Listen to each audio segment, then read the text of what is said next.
Hey, Pushpa, Pushpa, Pushpa, Pushpa, Pushpa, Pushpa, Pushpa, Pushpa, Pushpa, Pushpa, Pushpa, Pushpa, Pushpa, Pushpa, Rush, Dingere, Dingere, Dingere, Dingere, Dingere, Dingere, Dingune, Dingere, Dingere, Dingere, Dingere, Dingere, Dingere, Dingamane, Pushpa, Pushpa, Pushpa, Pushpa, Pushpa, Pushpa, Pushpa, Pushpa, Pushpa, Pushpa, Pushpa, Pushpa, Pushpa, Pushpa, Mane, Dingere, Dingere, Dingere, Dingere, Dingere, Dingere, Dingune.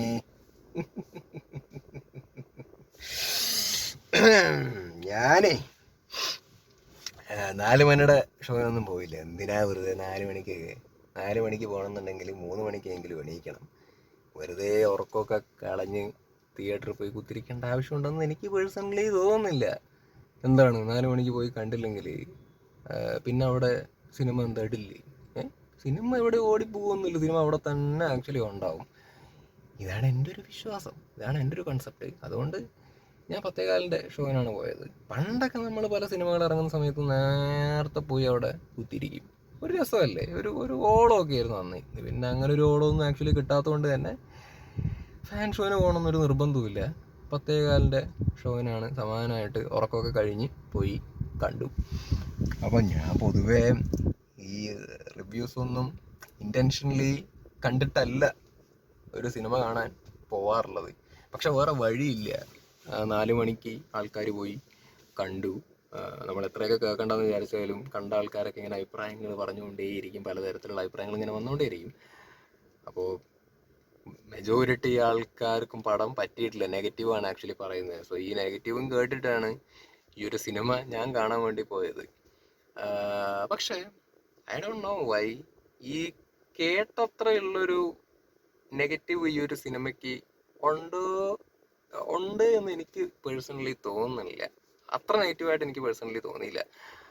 അതിൻ്റെ അർത്ഥം cinema അടിപൊളിയാണ്, അടിപൊളി super എന്നൊന്നല്ല ഞാൻ പറയുന്നത്. ഒരു average അനുഭവം ആണ് എനിക്ക് കിട്ടിയത്, ഒരു ആവറേജ് അനുഭവം. ഇപ്പോൾ ഈ സിനിമയുടെ ഫസ്റ്റ് ഹാഫ് സെക്കൻഡ് ഹാഫിനെ കുറിച്ചിട്ട് അങ്ങനെ സെപ്പറേറ്റ് ആയിട്ട് പറയുകയാണെന്നുണ്ടെങ്കിൽ ഫസ്റ്റ് ഹാഫ് ഞാൻ ജെനുവിൻലി ആസ്വദിച്ചിട്ടുണ്ട്. I enjoyed the first half. ഞാൻ ആസ്വദിച്ചിട്ട് തന്നെയാണ് ഫസ്റ്റ് ഹാഫ് കണ്ടത്. അത്രയും എൻഗേജിങ് ആയിട്ട് തന്നെയാണ് ഞാൻ ഫസ്റ്റ് ഹാഫ് കണ്ടത്. അടിപൊളിയായിരുന്നു, നല്ല രസമായിരുന്നു അതിങ്ങനെ കണ്ടിരിക്കാനൊക്കെ. ഇതിപ്പോൾ വെറുതെ മെജോറിറ്റി നെഗറ്റീവ് പറഞ്ഞു എന്നൊക്കെ വിചാരിച്ചിട്ട് എനിക്കിവിടെ വന്നിട്ട് മൊത്തത്തിൽ കളിയാക്കി ആക്ഷേപിക്കേണ്ട യാതൊരു കാര്യമൊന്നുമില്ല. മേ ബി അങ്ങനെ ചെയ്തു കഴിഞ്ഞാൽ ആളുകൾ കൂടുതൽ എൻജോയ് ചെയ്യുമായിരിക്കും, അന്ന് നല്ല കമൻ്റൊക്കെ ഇടുമായിരിക്കും. ബട്ട് എനിക്കതിനോട് വലിയ താല്പര്യമില്ല. ജെനുവിൻലി ഞാൻ പറഞ്ഞതാണ്, ഫസ്റ്റ് ഹാഫ് എനിക്ക് ഇഷ്ടപ്പെട്ടു. ഞാൻ ആസ്വദിച്ചിട്ട് തന്നെയാണ് ഫസ്റ്റ് ഹാഫ് കണ്ട് തീർത്തത്. അല്ലു അർജുൻ്റെ ഒരു സ്വാഗും അല്ലു അർജുൻ്റെ സ്റ്റൈലൊക്കെ നല്ല രസമായിരുന്നു. പിന്നെ കുറേ സീൻസ് ഉണ്ട്, ലൈക്ക് ഇങ്ങനെ മറ്റേ പോലീസ് സ്റ്റേഷനിൽ ഉള്ളൊരു സീന്, അങ്ങനെ സീനുകൾ ഞാൻ എടുത്തെടുത്ത് പറയുന്നില്ല. അങ്ങനെ ചില സീനുകളൊക്കെ ഉണ്ട്. ഫസ്റ്റ് ഹാഫ് നല്ല രസമാണ്. അങ്ങനെ ഫസ്റ്റ് ഹാഫ് കടന്നുപോയി, ആസ്വദിച്ചിട്ട് തന്നെ കടന്നുപോയി, എൻഗേജിങ് ആയിരുന്നു. പിന്നെ സെക്കൻഡ് ഹാഫ് തുടങ്ങി. സെക്കൻഡ് ഹാഫ് എത്തിയ സമയത്ത് ആക്ച്വലി പണിപാളി.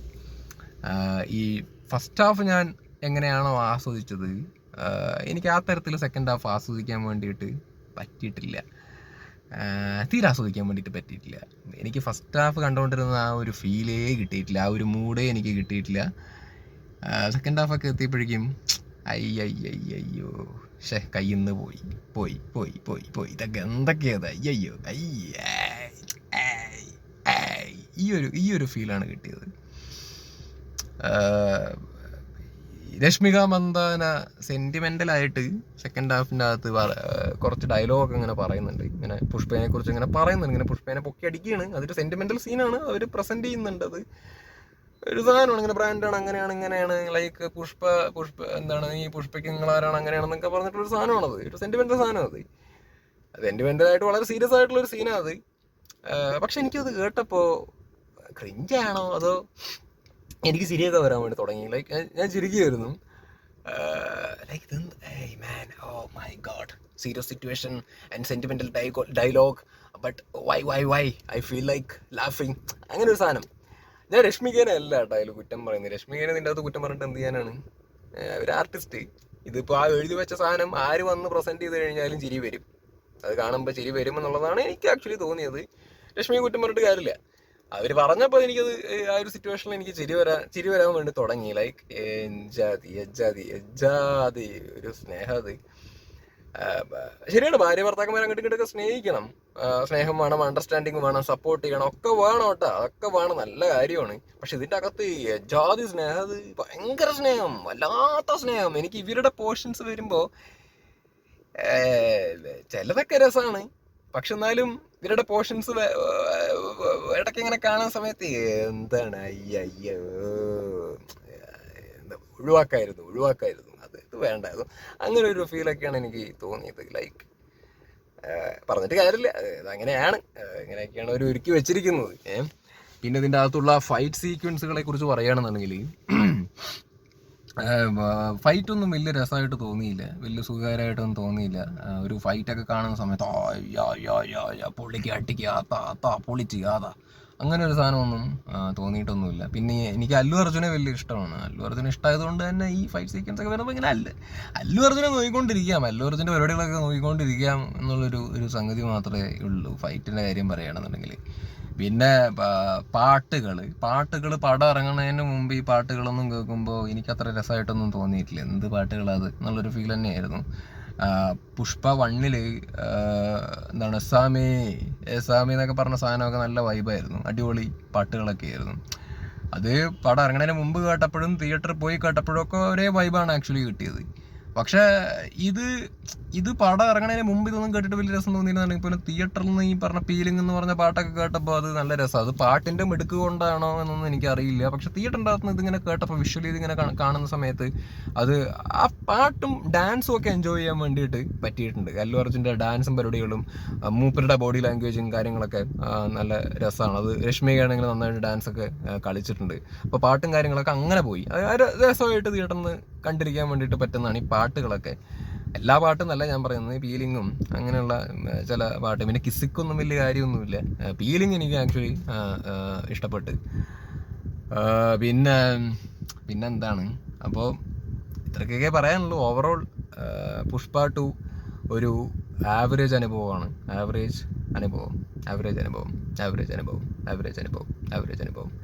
പിന്നെ ഫഹദിൻ്റെ കാര്യം പറയുകയാണെന്നുണ്ടെങ്കിൽ ഞാൻ ഫഹദിൻ്റെ പ്രതീക്ഷിച്ചൊരു സാധനമല്ല എനിക്ക് കാണാൻ വേണ്ടിയിട്ട് പറ്റിയത്. പുഷ്പ 1 ഫഹദ് കുറച്ചേ വന്ന് പോകുന്നുള്ളതെന്നുണ്ടെങ്കിൽ പോലും ഫഹദ് കലക്കിയിട്ടുണ്ട്, ചീറിയിട്ടുണ്ട്, നല്ല രസമായിരുന്നു. ഇതിൻ്റെ അകത്ത് മൂപ്പര് ചെയ്തത് നന്നായിട്ടില്ല എന്നല്ല പറയുന്നത്, മൂപ്പര് ചെയ്ത പരിപാടിയൊക്കെ എനിക്ക് ഇഷ്ടപ്പെട്ടു, നന്നായിട്ട് പുള്ളി പെർഫോം ഒക്കെ ചെയ്തിട്ടുണ്ട്. പക്ഷേ ഫസ്റ്റിൻ്റെ അകത്ത് പുള്ളിക്ക് കിട്ടിയൊരു മൈലേജ് ഉണ്ട്, അല്ലെങ്കിൽ എനിക്ക് എങ്ങനെ അത് ഡിഫൈൻ ചെയ്യേണ്ടതെന്ന് അറിയില്ല. ഒരു ഇമ്പാക്റ്റ് ഉണ്ട് ഫഹദിൻ്റെ ക്യാരക്ടറിന് ഫസ്റ്റ് പാർട്ടിൽ, ഫസ്റ്റ് പുഷ്പയിൽ. ഇതിലേക്ക് വരുന്ന സമയത്ത് ആ ഒരു സാധനം എനിക്ക് എന്തോ ഫഹദിൻ്റെ കേസിൽ മിസ്സായിട്ട് തോന്നി. അത് എന്തോ ഒരു ഡെപ്ത് ഇല്ലായ്മയോ അല്ലെങ്കിൽ എന്തോ സംതിങ് എനിക്ക് മിസ്സിങ് ആയിട്ടാണ് ഫഹദിൻ്റെ കേസിൽ തോന്നിയത്. കൊടുത്ത സാധനം മൂപ്പര് നന്നായിട്ട് ചെയ്തിട്ടുണ്ടെന്നുള്ളത് തന്നെയാണ്, ഓക്കെ, അത് ചെയ്തിട്ടുണ്ടെന്നുള്ളത് തന്നെയാണ്. സോ ഓവറോൾ ഇതാണ് പുഷ്പ 2 കുറിച്ച് എനിക്ക് പറയാനുള്ളത്. പുഷ്പ 3 ഒക്കെ വരുന്നുണ്ട്, എന്തിനാണ് നശിപ്പിക്കുന്നത്? അതിൻ്റെ ആവശ്യമുണ്ടോ? ഓക്കെ, ഇറക്കുകയാണെങ്കിൽ ഇറക്കിയാൽ നമ്മൾ പോയി കാണും. പക്ഷെ അതിൻ്റെ ആവശ്യമുണ്ടോ എന്നുള്ളതാണ് ഞാനിരുന്ന് ആലോചിച്ച് നോക്കുന്നത്. വെറുതെ ഇങ്ങനെ പോകെ അലമ്പാവുക എന്നല്ലാണ്ട് പ്രത്യേകിച്ച് വേറെ കാര്യമൊന്നുമില്ല. പിന്നെ ഞാൻ ഈ ഒരു സിനിമ കണ്ടിട്ട് നിരാശനല്ല, അത് ഞാൻ തുറന്നു പറയാലോ. ഞാൻ നിരാശനല്ലാത്തത് എനിക്ക് ഈ പടം കാണാൻ വേണ്ടി പോണതിന് മുമ്പ് തന്നെ ഞാൻ എക്സ്പെക്ട് ചെയ്തത് എന്താണോ അതൊക്കെ തന്നെ ഉള്ളൂ, മനസ്സിലായി. എനിക്കറിയാം ഇത് ഓവറായിരിക്കും, കാരണം പുഷ്പ എന്നൊക്കെ പറഞ്ഞ വലിയ സ്കെയിലിൽ ഒരു പടം വരുന്നേ, അതിനേക്കാട്ടിലും വലിയൊരു സ്കെയിലിൽ പുഷ്പ 2 തെലുങ്ക് സിനിമയാണ്. പുഷ്പ 2 എന്നൊക്കെ പറഞ്ഞ വലിയ സ്കെയിലിൽ വരുന്നു. സോ ഓവറായിരിക്കും, ക്യാരക്ടറും ഓവറായിരിക്കും, അഭിനയവും ഓവറായിരിക്കും, ഇതിൻ്റെ അകത്തുള്ള കഥയും ഓവറായിരിക്കും എന്നുള്ള കാര്യം നമുക്കറിയാം. സോ ഇത് പ്രതീക്ഷിച്ചിട്ടാണ്, വേറൊന്നും കാര്യമായിട്ട് എക്സ്പെക്ട് ചെയ്യേണ്ട കാര്യമില്ലല്ലോ. ഇതാണ് ഞാൻ പ്രതീക്ഷിച്ചത്, ആ പ്രതീക്ഷിച്ച സാധനം തന്നെയാണ് ആക്ച്വലി ഇതിൻ്റെ അകത്ത് വന്നിരിക്കുകയും ചെയ്യുന്നത്. സോ അതുകൊണ്ട് ഞാൻ നിരാശനല്ല, എന്താണോ പ്രതീക്ഷിച്ചത് ആ ഓവറായിട്ടുള്ള സാധനങ്ങളൊക്കെ ഇതിൻ്റെ അകത്ത് ആക്ച്വലി വന്നിട്ടുണ്ട്. പിന്നെ ഈ ലോജിക്ക്, തലയ്ക്കകത്തിരിക്കുന്ന ബുദ്ധി, ഇതൊന്നും വെച്ചോണ്ട് ഒരിക്കലും ആ വഴിക്ക് പോകരുതില്ല. നിങ്ങൾ ഒരിക്കലും ഈ സാധനങ്ങളൊന്നും വെച്ച് പോകരുത്. ഈ സാധനങ്ങളൊക്കെ വെച്ചിട്ട് നിങ്ങൾ പോയി കഴിഞ്ഞാൽ മോനെ അയ്യോ എനിക്ക് ചിന്തിക്കാൻ പോലും വയ്യ. നിങ്ങൾ ആ സാധനങ്ങളൊന്നും വെച്ചിട്ട് പോകരുത്.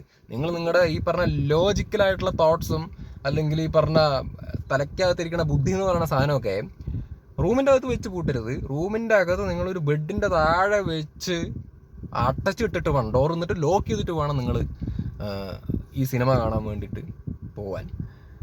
ഓവറാണെന്ന്. ഞാൻ തെലുങ്ക് സിനിമ എന്ന് പറയുമ്പോൾ മൊത്തത്തിൽ അണ്ടർ എസ്റ്റിമേറ്റ് ചെയ്ത് പറയുമൊന്നുമല്ല, അല്ലെങ്കിൽ തെലുങ്ക് സിനിമ എല്ലാം ഇങ്ങനെയാണെന്നൊന്നുമല്ല ഞാൻ പറയുന്നത്. തെലുങ്കിൽ ഒരുപാട് നല്ല നല്ല സിനിമകളൊക്കെ ആക്ച്വലി ഉണ്ടായിട്ടുണ്ട്, നമ്മൾ എൻജോയ് ചെയ്തിട്ടുള്ള ഒരുപാട് തെലുങ്ക് സിനിമകളൊക്കെ ആക്ച്വലി ഉണ്ട്, അണ്ടർ എസ്റ്റിമേറ്റ് ചെയ്യുന്നതല്ല.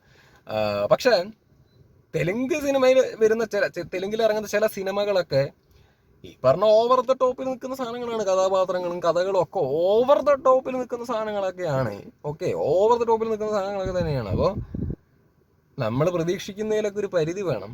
നമ്മളിങ്ങനെ തലയെ കയറ്റി വെച്ച് എന്നൊന്നും പറഞ്ഞുകൊണ്ടൊന്നും ഒരിക്കലും ആ വഴിക്ക് ചെല്ലരുത്, മനസ്സിലായില്ലേ? അങ്ങനെ പോയ നിരാശ കൺഫേം ആണ്. അത് അങ്ങനൊന്നും പ്രതീക്ഷ വെക്കാതെ പോയ ആൾക്കാർക്കേ നിരാശ വന്നിട്ടുണ്ടെന്നുണ്ടെങ്കിൽ ഇങ്ങനെ ഭയങ്കര എക്സ്പെക്ടേഷനൊക്കെ വെച്ച് പോയ ആൾക്കാരുടെ കാര്യം പറയേണ്ട കാര്യം ഉണ്ടാവും. ഇപ്പം ഞാൻ ട്രെയിലർ റിയാക്ഷൻ ചെയ്ത സമയത്ത് തന്നെ അതിൻ്റെ അകത്ത് മറ്റേ പുഷ്പന എന്നൊക്കെ പറഞ്ഞ ഇങ്ങനെ ആക്ഷനൊക്കെ കാണിച്ച് ഫ്ലവറല്ല ഫയറും അല്ല എന്നൊക്കെ പറഞ്ഞിട്ട് ഒരു ക്രിഞ്ച് സാധനമുണ്ട്. ഇപ്പം മറ്റേ ഫഹദ് ഫയർ എന്നൊക്കെ പറഞ്ഞ് പൊട്ടിക്കുന്ന ഒരു സാധനമുണ്ട്. ഈ സാധനം വന്ന സമയത്ത് തന്നെ എൻ്റെ ഒരു എക്സ്പ്രഷൻ ഒരു വേറെ മൂഡിലായിരുന്നു. നിങ്ങൾക്ക് ഇപ്പോഴും ആ ട്രെയിലർ റിയാക്ഷൻ എടുത്ത് നോക്കിക്കഴിഞ്ഞാൽ കാണാൻ വേണ്ടിയിട്ട് പറ്റും. അപ്പോൾ ഇതൊക്കെയാണ് സെറ്റപ്പ്, ഇങ്ങനെയാണ്, മനസ്സിലായി? ഇങ്ങനെയാണ് ഈ ഒരു ഇത്തരത്തിലുള്ള സിനിമകളൊക്കെ അങ്ങനെയാണ്, പറഞ്ഞിട്ട് കാര്യമില്ല. ഇതിപ്പോൾ അവരുടെ സ്റ്റേറ്റ്സിലൊക്കെ ഈ സിനിമ എങ്ങനെയാണ് ഓർഡർ എന്നുള്ളത് എനിക്കറിയില്ല. വർക്കായോ ഈ പടം എന്നുള്ളതൊന്നും ഒരു പിടുത്തവുമില്ല. ചിലപ്പോൾ അവിടെ ഹിറ്റായിരിക്കും. പക്ഷെ നമ്മുടെ മുമ്പിലേക്ക്, മലയാളികളുടെ മുമ്പിലേക്കൊക്കെ എത്തുന്ന സമയത്ത് we are more into realistic cinema, അല്ലെങ്കിൽ റിയലിസ്റ്റിക് ക്യാരക്ടേഴ്സ്, ലോജിക്കൽ പരിപാടികളൊക്കെ അത്യാവശ്യം മലയാളികൾ നോക്കുന്നുണ്ട്. കാരണം മലയാളികൾ ഒരുപാട് സിനിമകൾ കാണുന്നതാണ്, പല ഭാഷയിലുള്ള സിനിമകൾ കാണുന്നുണ്ട്, പലതരത്തിലുള്ള കഥകളുള്ള, പല ലോജിക്കലായിട്ടുള്ള അങ്ങനെയുള്ള സിനിമകളിലൂടെ മലയാളത്തിൽ ഇറങ്ങുന്നതുകൊണ്ട് തന്നെ നമ്മളെ തലച്ചോറൊക്കെ അങ്ങനെ പഴകി. അതുകൊണ്ട് തന്നെ നമുക്ക് അതിൻ്റെ നേരെ വിപരീതമായിട്ടുള്ള ഒരു പരിധി വരെയൊക്കെ കണ്ടു കഴിഞ്ഞാൽ നമ്മൾ ആസ്വദിക്കും. പക്ഷെ ഒരു പരിധി വിട്ടിട്ട് ഓവർ ദ ടോപ്പിലേക്കൊക്കെ പോയി കഴിഞ്ഞ് കഴിഞ്ഞാൽ ആൾക്കാർക്ക് മടുക്കും, അല്ലെങ്കിൽ അങ്ങനെ ഒരു പ്രയാസമൊക്കെ ആക്ച്വലി തോന്നും. അങ്ങനെയാണത്. അതാണ് മലയാളികൾ. അത് മലയാളികൾക്ക് അങ്ങനെ ഒരുപാട് പടങ്ങൾ കണ്ട ഒരു തഴക്കം ആക്ച്വലി ഉണ്ട് പലതരത്തിലുള്ള സിനിമകളൊക്കെ. സോ നമ്മൾ ഇത്തരത്തിലുള്ള പടങ്ങൾ അക്സെപ്റ്റ് ചെയ്യാന്ന് പറഞ്ഞ പ്രയാസമായിരിക്കും. അപ്പം എൻ്റെ അഭിപ്രായം ഇത്രയേ ഉള്ളൂ. എനിക്ക് പുഷ്പ 2 എന്ന് പറയുന്ന സിനിമ ഒരു ആവറേജ് അനുഭവമാണ് ആക്ച്വലി കിട്ടിയത്.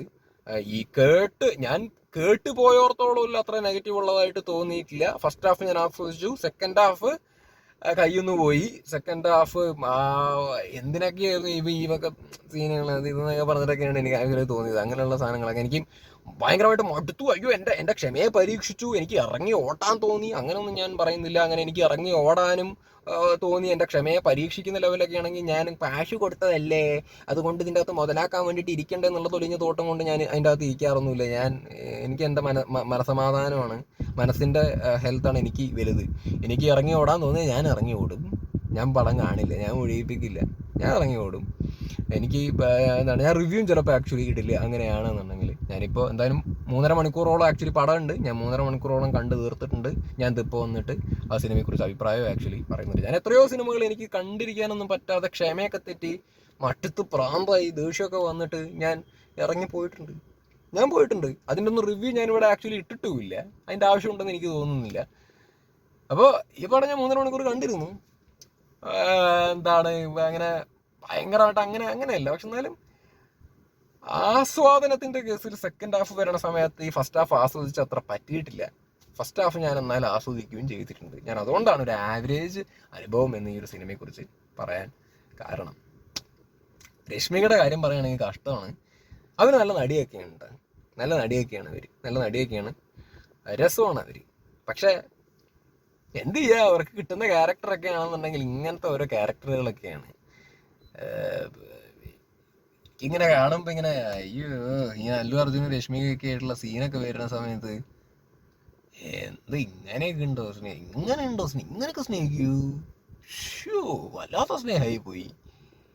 ബാക്കിയൊക്കെ ഒരു റെസ്പെക്ട് ഉണ്ടാവുന്നത്, അങ്ങോട്ടും ഇങ്ങോട്ടും അണ്ടർസ്റ്റാൻഡിങ് ഉണ്ടാവുന്നത്, സപ്പോർട്ട് ചെയ്യുന്നതൊക്കെ ഓക്കെ. പക്ഷെ എന്നാലും ഇങ്ങനെ ഒരു വല്ലാത്ത സ്നേഹ പ്രകടനങ്ങൾ, അതാണ് അവർക്ക് കിട്ടുന്ന ക്യാരക്ടറിന്റെ പ്രശ്നമാണെന്ന്. അതാണ് പിന്നെ എഴുതി കൊടുക്കുന്ന ഡയലോഗും കാര്യങ്ങളൊക്കെ അതിൽ പറഞ്ഞൊക്കെ വരുമ്പോഴേക്കും അതാണ്. സെക്കൻഡ് ഹാഫിൻ്റെ അകത്തൊരു സീനൊക്കെ ഉണ്ട്, ഞാൻ പറഞ്ഞില്ല, സെന്റിമെന്റൽ ആയിട്ടുള്ളൊക്കെ ഉള്ളത്. അതൊക്കെ ശരിയാണ് ആക്ച്വലി വന്നത് അതിൽ. കൂടുതലൊന്നും പറയാനില്ല, എനിക്ക് വേറൊന്നും ഓർമ്മ ഒന്നും കിട്ടുന്നില്ല ഈ ഒരു സിനിമ കണ്ടിട്ട്. മൊത്തത്തിലൊരു ആവറേജ് അനുഭവം. അല്ലു അർജുന് ഇഷ്ടമാണ്. അല്ലു അർജുന്റെ കുറെ സാധനങ്ങളൊക്കെ ഇതിന്റെ ഒക്കെ അകത്ത് ആക്ച്വലി ഉണ്ട്. ഓവറോൾ സിനിമയെ കുറിച്ചിട്ടല്ല ഞാൻ പറയുന്നത്, അല്ലു അർജുനെ മാത്രം എടുത്ത് നോക്കണമെന്നുണ്ടെങ്കിൽ അല്ലു അർജുൻ്റെതായ ചില സ്വാഗ്, അല്ലു അർജുൻ്റെതായ ചില കലാപരിപാടികളൊക്കെ ഇതിൻ്റെ അകത്ത് ആക്ച്വലി ഉണ്ട്. മൂപ്പര് ചെയ്തിട്ടുള്ള പെർഫോമൻസിൽ ചില പരിപാടികളൊക്കെ ഇതിൻ്റെ അകത്ത് നല്ല രസമായിട്ടാണ് എനിക്ക് പേഴ്സണലി തോന്നിയത്. ഓക്കെ, അതാണ് എനിക്ക്. ഇനിയിപ്പോൾ 3 ഒക്കെ വരുന്നുണ്ട്, ഇനി അത് എന്താവോ എന്തോ. ഞാൻ 3 കാണും കേട്ടോ. ഞാനൊരു കാര്യം പറയട്ടെ നിങ്ങളുടെ അടുത്ത്. ഇപ്പൊ 2 കണ്ടിട്ട് കുറെ ആൾക്കാർ തിയേറ്ററിൻ്റെ അകത്ത് ഇരുന്നിട്ട് സെക്കൻഡ് ഹാഫ് ഒക്കെ എത്തിയപ്പോഴേക്കും ഭയങ്കരമായിട്ട് കൂക്കാനും ചിരിക്കാനും അങ്ങനെയൊക്കെയുള്ളൊരു പ്രവണതയൊക്കെ ആക്ച്വലി കാണിക്കുന്നില്ല. ഞാൻ ഒരു കാര്യം പറയട്ടെ, നിങ്ങൾ മനസ്സിനെ നിങ്ങൾക്ക് ബുദ്ധിമുട്ടുണ്ടാവുന്നുണ്ടെന്നുണ്ടെങ്കിൽ, നിങ്ങൾക്ക് പ്രയാസമാവുന്നുണ്ടെന്നുണ്ടെങ്കിൽ, നിങ്ങൾ നിങ്ങളുടെ മനസ്സിനെയും നിങ്ങളെയും റെസ്പെക്ട് ചെയ്യും. പൈസ ഇപ്പോൾ പടം നന്നായാലും പടം മോശമായാലും പൈസ തിരിച്ചു കിട്ടാനൊന്നും ആക്ച്വലി പോകുന്നില്ല. പൈസ പോയി, സമയത്തിന് മൂല്യം ആക്ച്വലി ഉണ്ടല്ലോ. പടം നിങ്ങൾക്ക് കണ്ടുകൊണ്ടിരിക്കുന്ന സമയത്ത് മടുത്തു എന്നുണ്ടെങ്കിൽ അതിൻ്റെ അകത്ത് കൂക്കിക്കൊണ്ട് ഇളിച്ചോണ്ടാക്കി ഇരിക്കണതിന് പകരം നിങ്ങൾ നിങ്ങളുടെ സമയത്തെ സേവ് ചെയ്യ്. വെളിയിലേക്ക് ഇറങ്ങി വാ. ഇനി 3 വരുന്ന സമയത്ത് ഈ കൂക്കി ചിരിച്ചുകൊണ്ടിരുന്നിട്ടുള്ള ആൾക്കാരൊന്നും 3 കാണാൻ വേണ്ടിയിട്ട് പോരുത്. ഈ പറഞ്ഞ 4 മണിക്ക് എണീച്ചുകൊണ്ടൊന്നും പോകാൻ വേണ്ടി നിൽക്കരുത്. വെയിറ്റ് ചെയ്യ്, എന്നിട്ട് പിന്നെ പോവുക. അല്ലാതെ ഇതിപ്പോ എല്ലാം കഴിഞ്ഞ് പോയി അതിൻ്റെ അത് കിടന്നിട്ട് അയ്യോ എന്ന് പറഞ്ഞിട്ട് കാര്യമില്ലല്ലോ. അതുകൊണ്ട് സ്നേഹം കൊണ്ട് പറഞ്ഞ ടൈം അറ്റ്ലീസ്റ്റ് സേവ് ചെയ്യാൻ വേണ്ടിയിട്ട് ശ്രമിക്കണം. That's it.